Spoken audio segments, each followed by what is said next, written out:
Hubungan Ronggowarsito dengan Belanda juga kurang baik. Meskipun ia memiliki sahabat dan murid seorang Hindu bernama C.F. Winter Sr., tetap saja gerak-geriknya diawasi Belanda. Ronggowarsito dianggap sebagai jurnalis berbahaya yang tulisan-tulisannya dapat membangkitkan semangat juang kaum pribumi.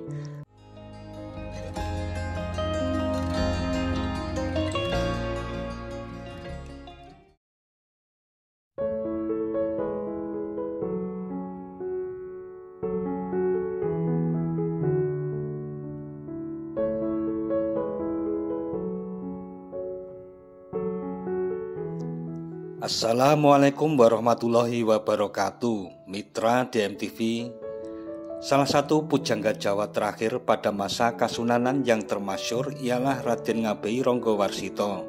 Beliau adalah seorang pujangga pada masa pemerintahan Sunan Pakubuwono ke-7. Ronggowarsito memiliki nama asli Bagus Burhan, lahir pada 25 Maret 1802 yang pada saat itu berada di masa kekuasaan Pakubuwono IV. Bagus Burhan merupakan keturunan 5 pujangga yang terkenal yang tidak lepas dari nama besar Ronggowarsito. Bagus Burhan merupakan Ronggowarsito yang ketiga. Ayahnya yang merupakan cucu dari Yosodipuro II, seorang pujangga utama Kasunanan Surakarta, adalah Ronggowarsito yang kedua. Ayah Bagus Burhan merupakan keturunan Kasultanan Pajang, sedangkan ibunya adalah keturunan dari Kasultanan Demak. Kakeknya yakni RT Sastra Negara ialah Ronggowarsito yang pertama dan pembimbing Bagus Burhan dalam mendalami sastra Jawa. Selain itu, Bagus Burhan juga dibimbing oleh Ki Tanujaya yang merupakan seorang abdi kepercayaan sastra negara. Kakeknya inilah yang mengirim untuk berguru agama Islam pada Kiai Imam Besari, pemimpin pesantren Gebang Tinatar di desa Tegalsari, Ponorogo. Ketika pulang ke Surakarta, Burhan diambil sebagai cucu angkat Panembahan Buminoto yang merupakan adik Pakubuwono keempat. Ia kemudian diangkat sebagai Carek Kadipaten Anom bergelar Mas Pajang Anom tanggal 28 Oktober 1819. Pada masa pemerintahan Pakubuwono ke-5 1820 hingga 1823, karir Burhan tersendat-sendat karena raja baru ini kurang suka dengan Panembahan Buminoto yang selalu mendesaknya agar pangkat Burhan dinaikkan. Pada tanggal 9 November 1821, Burhan menikah dengan Raden Ayu Gombak dan ikut mertuanya yakni Adipati Cagraningrat di Kediri. Di sana ia merasa jenuh dan memutuskan berkelana ditemani Ki Tanujoyo. Konon Burhan berkelana sampai ke Pulau Bali untuk mempelajari naskah-naskah sastra Hindu koleksi Ki Ajar Sidalaku. Bagus Burhan diangkat sebagai Panewu Carek Kadipaten Anom bergelar Raden Ngabei Ronggowarsito, menggantikan ayahnya yang meninggal di penjara Belanda tahun 1830. Lalu setelah kematian Yasadipuro II, Ronggowarsito diangkat sebagai pujangga Kasunanan Surakarta oleh Pakubuwono ke-7 pada tanggal 14 September 1845. Pada masa inilah Ronggowarsito melahirkan banyak karya sastra. Hubungannya dengan Pakubuwono ke-7 juga sangat harmonis. Ia juga dikenal sebagai peramal ulung dengan berbagai macam ilmu kesaktian. Naskah-naskah Babat cenderung bersifat simbolis dalam menggambarkan keistimewaan Ronggowarsito. Misalnya ia dikisahkan mengerti bahasa binatang. Ini merupakan simbol bahwa Ronggowarsito peka terhadap keluh kesah rakyat kecil. Saat Pakubuwono IX naik tahta sejak tahun 1861, yang merupakan putra Pakubuwono VI yang dibuang ke Ambon tahun 1830 karena mendukung Pangeran Diponegoro. Konon sebelum menangkap Pakubuwono ke-6, pihak Belanda lebih dulu menangkap juru tulis keraton yaitu Mas Pajang Swara untuk dimintai kesaksian. Meskipun disiksa sampai tewas, Pajang Swara tetap diam, tidak mau membocorkan hubungan Pakubuwono VI dengan Pangeran Diponegoro. Meskipun demikian, Belanda tetap saja membuang Pakubuwono VI dengan alasan bahwa Pajang Swara telah membocorkan semuanya. Fitnah inilah yang menyebabkan Pakubuwono ke-9 kurang menyukai Ronggowarsito yang tidak lain adalah putra Pajang Swara. Hubungan Ronggowarsito dengan Belanda juga kurang baik. Meskipun ia memiliki sahabat dan murid seorang Hindu bernama C.F. Winter Sr., tetap saja gerak-geriknya diawasi Belanda. Ronggowarsito dianggap sebagai jurnalis berbahaya yang tulisan-tulisannya dapat membangkitkan semangat juang kaum pribumi. Karena suasana kerja yang semakin tegang, akibatnya Ronggowarsito pun keluar dari jabatan redaksi surat kabar Bramartani tahun 1870. Ronggowarsito meninggal dunia secara misterius tanggal 24 Desember 1873. Anehnya, tanggal kematian tersebut justru terdapat dalam karya terakhirnya, yaitu Serat Sabdo Jati yang ia tulis sendiri. Hal ini menimbulkan dugaan kalau Ronggowarsito meninggal karena dihukum mati, sehingga ia bisa mengetahui dengan persis kapan hari kematiannya. Penulis yang berpendapat demikian adalah Suripan Sadi Hutomo 1979 dan Anjar Ani 1979. Pendapat tersebut mendapat bantahan dari pihak elit Keraton Kasunanan Surakarta yang berpendapat kalau Ronggowarsito adalah peramal ulung, sehingga tidak aneh kalau ia dapat meramal hari kematiannya sendiri. Menurut Ki Herman Sinung Janutama, seorang budayawan Jawa, dalam acara ngopi dan diskusi relevansi sastra Ronggowarsito di area kompleks pemakaman Raden Ngabei Ronggowarsito pada Minggu 22 bulan 9 2019 malam Senin Legi dalam solotrust.com 25 bulan 9 2019, keberadaan Raden Ngabei Ronggowarsito sangat ditakuti oleh Belanda karena kecemerlangan di dunia ilmu pengetahuan Jawa yang dipunyai, sehingga saat itu Ronggowarsito dianggap menjadi penghalang bagi Belanda. Karena dianggap menghalangi Belanda, Eyang Ronggowarsito akhirnya ditangkap dan dieksekusi mati oleh Belanda sekitar antara tahun 1872 hingga 1874. Ronggowarsito dimakamkan di Desa Palar, Kecamatan Tlucuk, Kabupaten Klaten. Makamnya pernah dikunjungi dua presiden Indonesia, yaitu Soekarno dan Gus Dur pada masa mereka menjabat. Istilah zaman edan konon pertama kali diperkenalkan oleh Ronggowarsito dalam serat Kalatida yang terdiri atas 12 bait tembang sinom. Salah satu bait yang paling terkenal adalah Amenangi jaman edan ewohaya ing pambudi, melu ngedan nora tahan yen tan melu anglakoni boya keduman melih, kaliren wekasanipun dilalah kersa Allah, bekja bekjaning kang lali luwih bekja kang eling kelawan waspada. Yang terjemahannya sebagai berikut: menyaksikan zaman gila serba susah dalam bertindak. Ikut gila tidak akan tahan, tapi kalau tidak mengikuti gila tidak akan mendapat bagian. Kelaparan pada akhirnya namun telah menjadi kehendak Allah. Sebahagia-bahagianya orang yang lalai akan lebih bahagia orang yang tetap ingat dan waspada.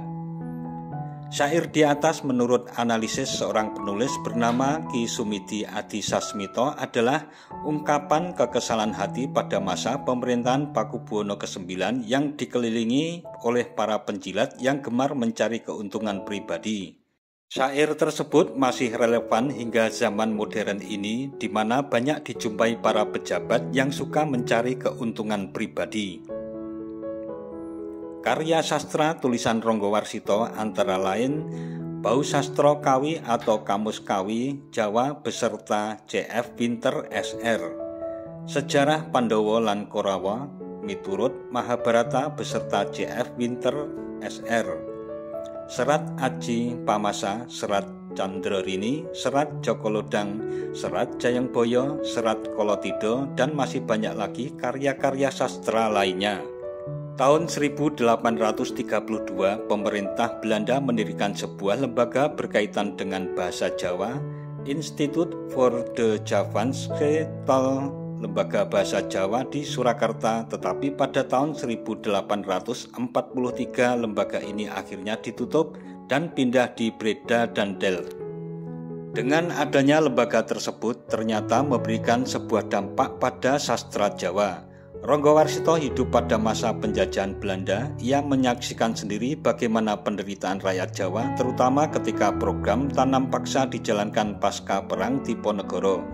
Dalam suasana serba memprihatinkan itu, Ronggo Warsito meramalkan datangnya kemerdekaan, yaitu kelak pada tahun Wiku Sapto Ngesti Janmo. Kalimat yang terdiri atas 4 kata tersebut terdapat dalam Serat Joko Lodang dan merupakan kalimat Suryo Sengkolo yang jika ditafsirkan akan diperoleh angka 7781. Pembacaan Suryo Sengkolo adalah dibalik dari belakang ke depan, yaitu 1877 Saka yang bertepatan dengan 1945 Masehi, yaitu tahun kemerdekaan Republik Indonesia. Pengalaman pribadi Presiden Soekarno pada masa penjajahan adalah ketika berjumpa dengan para petani miskin yang tetap bersemangat di dalam penderitaan karena mereka yakin pada kebenaran ramalan Ronggo Warsito tentang datangnya kemerdekaan di kemudian hari. Pusara penulis kitab Kolotido ini sempat mengalami guncangan hebat saat Jawa Tengah diguncang gempa besar. Cungkup atau bangunan makam yang dinaungi Pusara sempat doyong. Rumah berukuran besar itu memang bangunan tua yang diresmikan tahun 1955 oleh Presiden Republik Indonesia saat itu, yaitu Bung Karno. Persis di sebelahnya ada makam putra tunggalnya, Raden Manguwardono, juga istrinya. Sementara di deretan selatan beristirahat para cucunda yang ditandai dengan sebanyak 5 kijing kembar.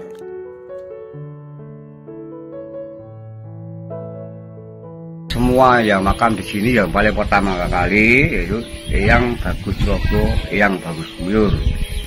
Itu kembar. Itu putra Demang Noyonggolo, itu lahirnya Jemapaing, meninggalnya juga Jemapaing. Jadi umur atau istilahnya sampai meninggal hanya 35 hari.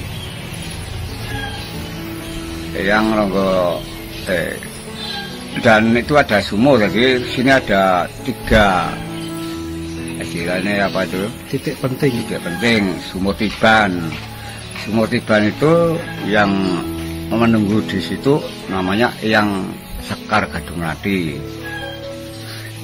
Itu semua yang percaya dan minta tolong atau minta maaf Gusti yang berkoyok kosol antara kubduk yang ada di sini.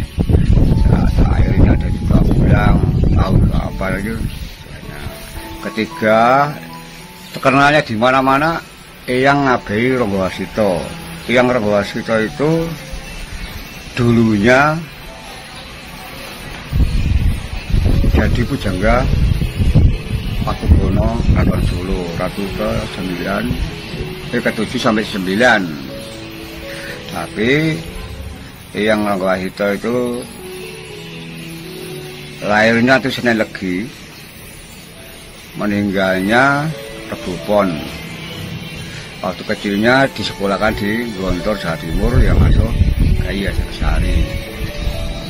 Nah, Eyang Ronggo Warsito di Balar itu kemauannya Eyang Ronggo Warsito ikut eyang-eyangnya yang di Balar. Itu Eyang Sudiro Dirjo Gantang dan Sudiro Dirjo selanjutnya sampai itu kan ada di sebelah utara yang Ronggo Warsito. Dan ketiganya ini teman juru bicaranya antara di Belanda sama Indonesia, Tuan Binter ini dipindahkan ke makam dulunya di Yebres Solo. Jadi Eyang Ronggo Warsito itu terkenal falsafatnya atau karangannya, tapi tidak mau tahun segini nggak mau, hanya pangandikan atau ngomong so bakal ada keadaan seperti ini gitu. Nah, Eyang Ronggo Warsito itu meninggalnya 1873. Bangunannya itu dibangun mulai 10 November 1955 52 selesai dibangun 10 November 1955 diresmikan oleh Presiden pertama RI Presiden Pak Soekarno. Selain Pak Karno, konon Gus Dur juga pernah kesini nggih Mbah? Bukannya hanya udah banyak ya, setelah presiden ini pengertian saya ya pertama kali Pak Karno, 2 Megawati, ketiga Gus Dur, keempat Jokowi. Pak Harto dan SBY belum pernah ke sini. Terus kemudian untuk para pengunjung atau peziarah ini paling ramai malam apa, hari-hari tertentu, atau setiap hari pasti selalu ada Mbak? Kalau saya masih muda itu pengunjung kan malam Jumat cuma paling. Nah tiap hari itu pasti ada. Nah sekarang paling tidak itu minggu itu banyak. Nah bulan ya bulan Ruwah atau Suro itu terlalu banyak. Nah, tiap hari itu banyak. Yaitu bangsa pejabat-pejabat ke sini. Seandainya mau menjabat benur, mau menjabat ketua partai, pada minta berkah ke sini. Kemudian untuk pintu kompleks makam ini selalu terbuka untuk umum atau hari-hari tertentu dibukanya Mbak? Ya kompleks ini buka terus, cuman kalau siang dikunci nggak ada itu kan dikunci. Makanya kalau nggak dikunci di depan itu kan semaunya orang itu kadang-kadang langsung masuk, nggak tahu masuk. Jadi nanti kan manggil kuncinya pasti bisa masuk. Nah, mitra DMTV, demikian tentang makam Pujangga Besar Ronggo Warsito beserta dengan sebagian riwayat hidupnya yang sangat luar biasa kiprahnya dalam dunia sastra dan perjuangannya. Jangan lupa subscribe dan tekan tombol loncengnya agar tidak ketinggalan dengan video-video terbaru dari DMTV. Sekian dan wassalamualaikum warahmatullahi wabarakatuh.